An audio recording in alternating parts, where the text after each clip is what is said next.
आज करायचे होते साबुदाण्याचे पापड, त्यामुळे साबुदाणा रात्रीच भिजत घातला होता. तर इथे आहे अर्धा किलो साबुदाणा आणि 2 भांड्यांमध्ये मी पाणी गरम करायला ठेवला साबुदाण्याचे पापड करायला. कारण माझ्याकडे भांडे आहेत पण ह्याच साईजचे आहेत, त्यामुळे साबुदाणा शिजवून ठेवला. रुद्रांशला शाळेत सोडलं तोपर्यंत थोडाफार साबुदाणा गार झाला आणि नंतर मी पापड बनवले.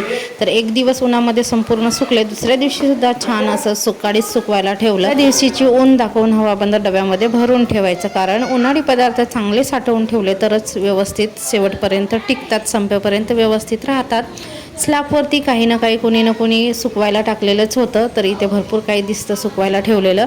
नंतर मी बनवलेल्या कुरड्या, साबुदाण्याचे पापड, चिप्स हे सगळे तळून काढले, कारण माझ्या नंदेची मुलं आले होते आणि नाश्त्यामध्ये काय करू विचार आला. तर मी म्हटलं लहान मुलांना तळणीचे पदार्थ आवडतात, तर म्हणून तळून भरपूर आहे, त्यामुळे दिवसभर मुलं खेळायला निघत नाही. पण 5 वाजल्यानंतर थोडा वेळ का होईना मी काढते. संध्याकाळचा चहा झाला, दिवाबत्ती झाली आणि संध्याकाळच्या स्वयंपाकाला सुरुवात केली.